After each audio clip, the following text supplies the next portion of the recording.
नमस्कार दोस्तों, आज इस वीडियो में हम लोग बात करने वाले हैं एक ऐसी होम्योपैथी मेडिसिन के बारे में जो कि अक्सर यूज किया जाता है पुरुषों की प्रॉब्लम के लिए।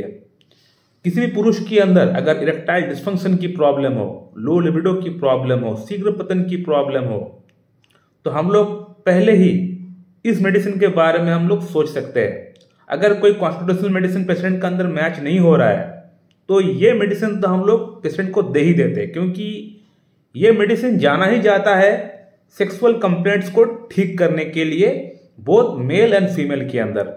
अक्सर हम लोग मेल्स के अंदर, पुरुषों के अंदर इस मेडिसिन का बहुत ज़्यादा इस्तेमाल करते हैं, लेकिन इस मेडिसिन को इस्तेमाल करने से पहले आपको इस मेडिसिन का कुछ साइन एंड सिम्टम्स के बारे में आपको पता होना चाहिए और किस प्रकार से इस्तेमाल करना चाहिए इसके बारे में आपको एक थोड़ा बहुत नॉलेज आपको होना चाहिए। उसके बाद ही आप इस मेडिसिन को इस्तेमाल कर पाएंगे और इस मेडिसिन से आपको फायदा भी होगा।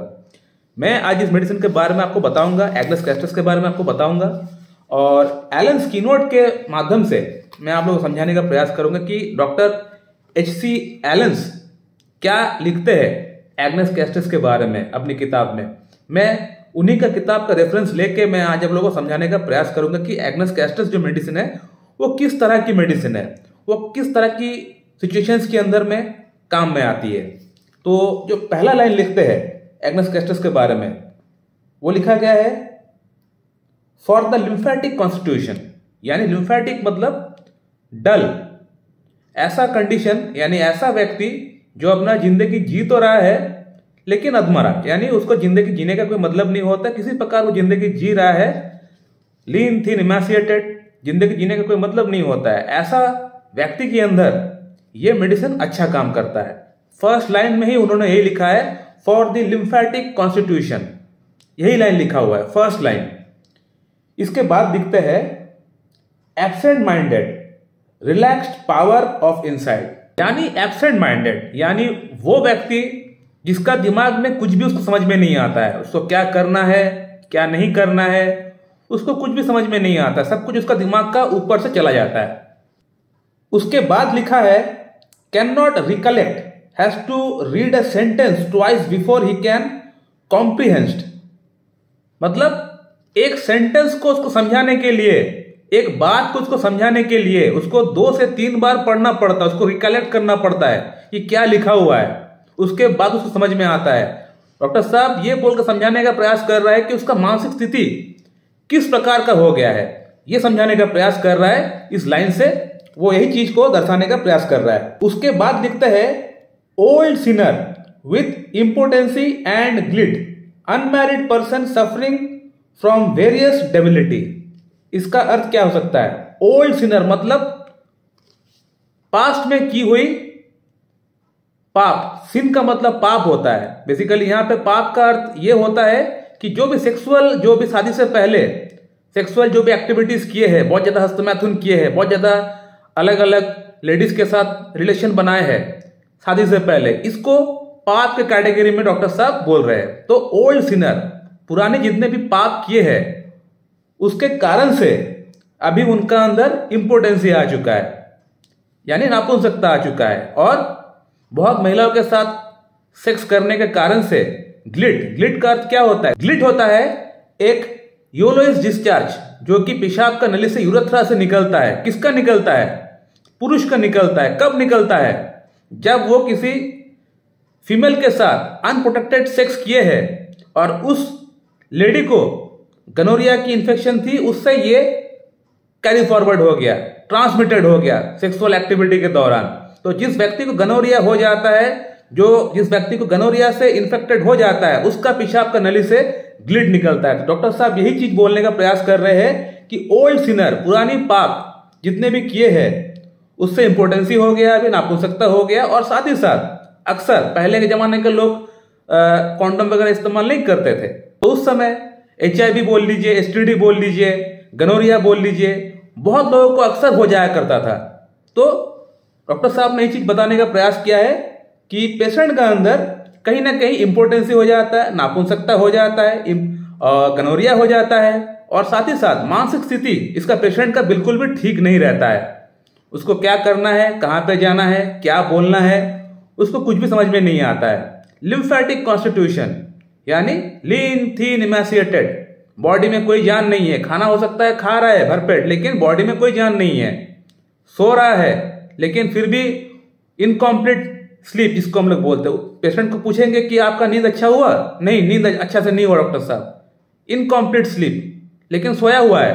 तो इस तरह का कंडीशन, इस तरह का लाइफ हो जाता है एग्नस कैस्ट्रस का पेशेंट का अंदर। नेक्स्ट लाइन क्या लिखा हुआ है, premature old age, melancholy, apathy, mental destruction, self contempt arising in young person from abuse of the sexual power from seminal losses. इसका अर्थ क्या हुआ, प्रीमैच्योर ओल्ड एज यानी वो व्यक्ति जिसका उम्र असल में है 30 लेकिन उसको दिखने में लग रहा है 50 ईयर्स का, तो प्रीमैच्योर ओल्ड एज, इसका जो पेशेंट होता है वो उसका उम्र जो है, जो उम्र रहता है उससे कई गुना ज्यादा उसको उम्र दिखने में लगता है। मेलंकली, एपैथी यानी जिस तरह का स्टार्टिंग लाइन मैंने बताया, लिम्फेटिक कॉन्स्टिट्यूशन यानी कोई भी चीज में उसको मन नहीं लगता है, कोई भी काम करने में मन नहीं लगता है, खाने में मन नहीं लगता है, सोने में मन नहीं लगता है, कुछ भी काम करने का मन नहीं लगता है। जिंदगी अब जीना उसके लिए एक बहुत बड़ा बर्डन हो जाता है, बहुत बड़ा बर्डन हो जाता है जिंदगी जी पाना। मैं किस प्रकार से जिंदगी जी पाऊंगा, क्योंकि अब मैं शादी नहीं कर पाऊंगा, बच्चा पैदा नहीं कर पाऊंगा, तो हर तरह से उसका जीवन में अब बर्डन ही बर्डन है। तो इस तरह का लाइफ कुछ हो जाता है एग्नस कैस्ट्रस का पेशेंट का जीवन में। नेक्स्ट लाइन लिखते डॉक्टर साहब, complete impotency, relaxation, flaccidity, coldness of genitals, no sexual power और डिजायर, यानी कंप्लीट इंपोर्टेंसी, पूरी तरह नपुंसकता आ चुका है पेशेंट का अंदर। रिलैक्सेशन, जो टेस्टिस है, जो अंडकोश है, जो पेनिस है, जो जेनाइटलिया है, वो पूरी तरह एकदम सिकुड़ चुका है, रिलैक्स हो चुका है, ठंडा पड़ चुका है और सेक्सुअल पावर बिल्कुल भी नहीं है, ना इच्छा है। तो इस तरह का लाइफ कुछ हो जाता है एग्नस कैस्ट्रस का पेशेंट का। और भी बहुत सारी चीजें लिखी गई है लेकिन उतना इंपॉर्टेंट नहीं है, फीमेल्स के बारे में कुछ लिखी गई है तो दरकार नहीं जानने का। तो एग्नस कैस्ट्रस का जो पेशेंट है उसका लाइफ कुछ इस प्रकार का हो जाता है, उसको जीने का मन नहीं करता है, सोने का मन नहीं करता है, खाने का भूख लगता है लेकिन उसका बॉडी डेवलप नहीं हो पाता है, सेमाइनल लिमिशन हो जाता है, नाइटफॉल हो जाता है, किसी से बात करते हैं, कहीं पे जाते हैं, कुछ देखते हैं, चिपचिपा सा पानी निकल जाता है, इरेक्शन के बिना ही निकल जाता है, हाथ पैर कांपने लगता है, चक्कर आता है, काम करने का मन नहीं करता है। इस तरह का लाइफ हो जाता है एग्नस कैस्ट्रस का। तो इसका पेशेंट का अंदर अब सेक्स करने का इच्छा बिल्कुल भी नहीं होता है, ना इरेक्शन आता है ठीक से, ना मॉर्निंग इरेक्शन आता है। मॉर्निंग इरेक्शन अगर किसी का अंदर आता भी है तो वो पेनफुल होता है। तो इस तरह का कंडीशन कुछ डेवलप हो जाता है। इसका स्टूल बड़ा हार्ड हो जाता है, सख्त हो जाता है, पास आउट नहीं कर पाता है और वहां से सेमाइनल डिस्चार्ज भी हो जाता है। तो इस तरह कंडीशन कुछ हो जाता है एग्नस कैस्ट्रस का लाइफ में। उसका हाथ पैर कांपता है, ट्रेमर आता है, चक्कर आता है, उसका पेट में भी प्रॉब्लम होना स्टार्ट हो जाता है, यानी डाइजेस्टिव प्रॉब्लम भी उसको आना स्टार्ट हो जाता है। तो ये सब कंडीशन एग्नस कैस्ट्रस का लाइफ में आना स्टार्ट हो जाता है जब वो बहुत ज्यादा एक्सेसिव हस्तमैथुन किए हो या किसी के साथ सेक्स किए हो। कहने का मतलब अगर बहुत ज्यादा हस्तमैथुन किए हैं या बहुत ज्यादा सेक्सुअली एक्टिव रहे हैं, यानी वो अपने जिंदगी का सभी चांस, एंजॉयमेंट जी चुके हैं, बहुत कम एज से जीते हुए आ रहे हैं। अब कम एज से अगर कोई व्यक्ति अगर इतना सेक्सुअली में इंडल्ज रहेगा तो एक सर्टेन एज आने के बाद उसका अंदर प्रॉब्लम शुरू होना ये बात लाजमी है। शादी से पहले एग्नस कैस्ट्रस का पेशेंट का अंदर सेक्सुअल प्रॉब्लम अराइज हो जाता है, वो शादी करने के बारे में सोच भी नहीं पाता है, अब इस तरह का कंडीशन हो जाता है। तो अब इस पेशेंट का अंदर हम लोग एग्नस कैस्ट्रस को किस प्रकार से हम लोग इस्तेमाल करेंगे, किस प्रकार से इस्तेमाल करना ठीक रहेगा ताकि एग्नस कैस्ट्रस का असर भी हो पेशेंट का अंदर और कोई साइड इफेक्ट भी ना हो। तो मैं अपना पेशेंट को ये कहता हूं कि आप पहले एग्नस कैस्ट्रस 6 CH में लेके आइए, 6 पावर में लेके आइए। उसका 2 बूंद सुबह 2 बूंद शाम को लीजिए, लगातार 1 महीना लीजिए। जैसे 6 CH पोटेंसी में लेते हुए एग्नस कैस्ट्रस 1 महीना हो जाए उसके बाद 30 CH में लेके आइए। 30 CH में 2 बूंद सुबह 2 बूंद शाम को नेक्स्ट मंथ ले लीजिए। 30 CH में लेने के बाद 1 महीना लगातार लेने के बाद 200 में लेके आइए एग्नस कैस्ट्रस। 200 में आप 2 बूंद सुबह 2 बूंद शाम को लीजिए, लगातार 15 दिन लीजिए इसको। 6 CH 30 CH 1 महीना लेना है, 200 CH 15 दिन लेना है सुबह शाम। लेने के बाद आप खुद ब खुद एनालाइज करिए कि आपका अंदर क्या चेंजेस हुआ है, कितना इंप्रूवमेंट आया है। बेशक आपका अंदर अच्छा इंप्रूवमेंट आना स्टार्ट हो गया होगा, बहुत अच्छा इंप्रूवमेंट आपको आएगा। अगर आपका सिम्टम्स इस प्रकार के हैं और आप एग्नेस कैस्ट्रस अगर आप लेंगे तो आपको अच्छा इंप्रूवमेंट आपका आना बिल्कुल लाजमी है, आना ही आना है, आएगा ही। तो एग्नेस कैस्ट्रस का कोर्स कंप्लीट होने के बाद आपको एक मेडिसिन आपको और इस्तेमाल करना स्टार्ट करना पड़ेगा।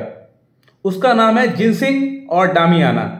Ginseng mother tincture, damiana mother tincture, ये दो मेडिसिन आप एग्नेस कैस्ट्रस का कोर्स कंप्लीट होने के बाद इसको आप लेके आइए और 10 बूंद जिनसिंग मदर टिंचर, 10 बूंद डामियाना मदर टिंचर एक कप में लीजिएगा और उसमें हाफ कप पानी मिला के एक बार सुबह लीजिए, एक बार शाम को लीजिए। इस प्रकार से आप लगातार 2 महीना और जिनसिंग और डामियाना को ले लीजिए। आप देख पाएंगे कि आपका अंदर जो सेक्स प्रॉब्लम है वो काफी हद तक ठीक हो चुका है। आपको और कोई मेडिसिन की दरकार नहीं पड़ रही है। आपका लाइफस्टाइल में ओवरऑल चेंजेस आपको आएगा। आप देख पाएंगे आपका याददाश्त ठीक हो रहा है, आपका भूख प्यास ठीक लग रहा है, आपका वेट बढ़ रहा है, आपको सोने का मन कर रहा है, आपको सेक्सुअली अराउज होने का मन कर रहा है, मॉर्निंग इरेक्शन आपका अंदर आना स्टार्ट हो जाएगा, लिबिडो आपका अंदर आना स्टार्ट हो जाएगा, आपका बॉडी में एक जान आना स्टार्ट हो गया, आप फील करेंगे, एनर्जेटिक आप फील करेंगे, एंथुसियाज्म आप फील करेंगे। तो इस प्रकार से आपका ओवरऑल चेंजेस आपका बॉडी में फील करेंगे, एनर्जी आपको दिखेगा कि हाँ मेरा बॉडी में ऊर्जा आ गया है। तो इस प्रकार से आप फील करेंगे। आप इसको लीजिए जिस प्रकार से मैंने आपको कहा है लेने के लिए, उसी प्रकार से अगर आप लेंगे तो आपका अंदर एग्नेस कैस्ट्रस का कोई साइड इफेक्ट नहीं होगा और काम कर जाएगा। सो माय डियर फ्रेंड, मैं इस वीडियो को यहीं पे एंड करता हूं। अगर आप लोगों का मन में इस मेडिसिन को लेके कोई सवाल है तो कमेंट करिए, मैं आप लोगों को रिप्लाई वहां पे जरूर दूंगा। So thank you very much and have a good day.